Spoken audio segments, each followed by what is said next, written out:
Welcome back to the Light.Post podcast. I'm your host, Diego, and let's jump right in.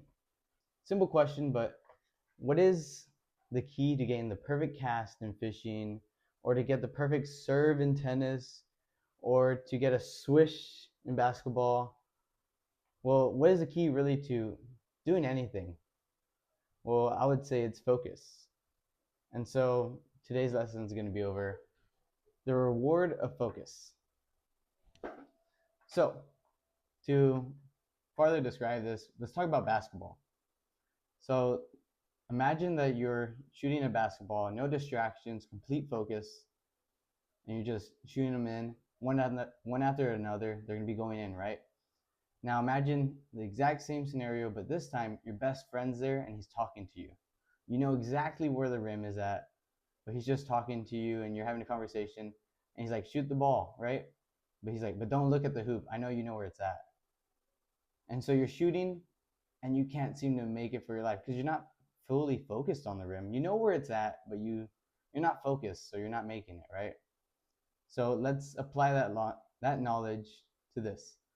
All right, let's go straight into the Bible because, like I said, I want to teach straight from the Bible. I don't want my opinions, but I want God's word, and that's where we're going to go with this. All right, so first off, we're going to go to Matthew 14:27 through 31. Let's see. All right. Matthew 14:27 through 31. But Jesus spoke. Okay, before I go into this is going to be talking about that moment whenever Peter walked on water. So to set the scene, they're off on like a wavy shore. They're off on the ocean, and there's some waves, and then they see Jesus out in the distance. And this is where this takes place. All right. But Jesus spoke out to them at once. Don't be afraid, he said. Take courage, I am here. Then Peter called to him, Lord, if it's really you, tell me to come to you walking on the water. Yes, come, Jesus said. So Peter went over the side of the boat and walked on the water towards Jesus. But when he saw the strong wind and the waves, he was terrified and began to sink. Save me, Lord, he shouted.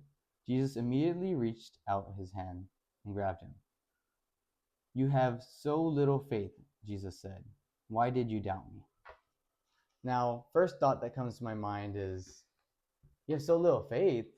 What? Peter was the one to say, I trust you enough that if it's you, tell me it's you and I'll come out to you, right? He's going to walk on the water. So why does he have such little faith? Well, it's because he wasn't focused on God. Whenever Jesus called him out, at first he was focused on God. He was looking at God. He steps over the side and he's walking towards God. But then it says that, okay, here we go.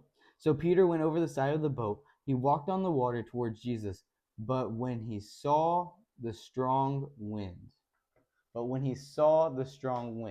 whenever he lost focus and he looked away from God, looked away from Jesus, and he saw the strong wind, he lost focus of God and began to sink. So in the same way, whenever we lose focus on God because we're paying attention to the things around us and not to his word, we will begin to sink. And it's funny to me that the way that people describe anxiety is feeling like they can't breathe. And in the same way it describes it here, if Peter was beginning to drown, it meant that he could not breathe any longer. So just like anxiety is distracting you from God, and it feels like you're drowning, if you would just focus on God, you'd be able to walk on that water. All right, and with that, let's go to the next verse I have here. Mark 6:28 through 30. For she thought that to herself, if I can just touch the robe, I will be healed. Immediately the bleeding stopped, and she could feel in her body that she had been healed of her terrible condition.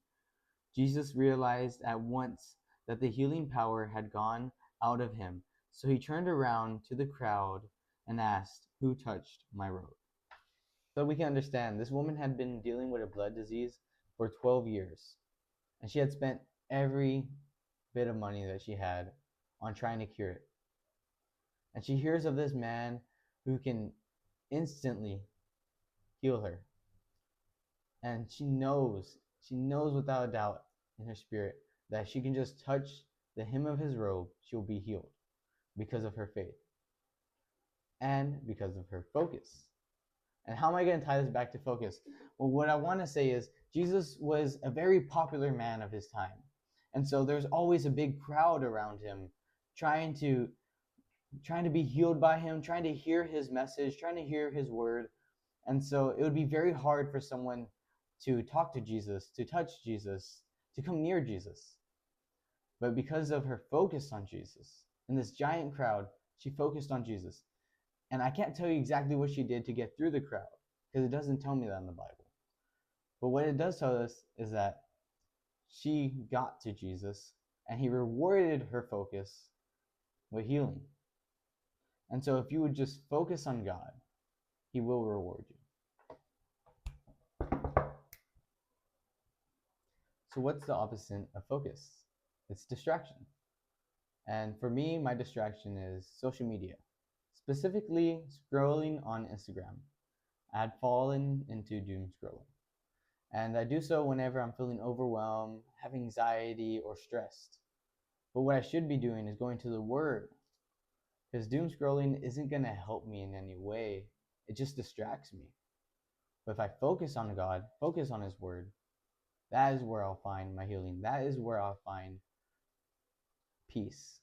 That is where I'll find happiness, joy, the fruits of the Spirit. To put perspective on what focus would be like in your life, is fast from whatever it is that you normally cling to when you're feeling anxious, stressed, or overwhelmed. If you would fast your social media, games, music, whatever it may be, I promise you, God will meet you there. He will reward you for your focus.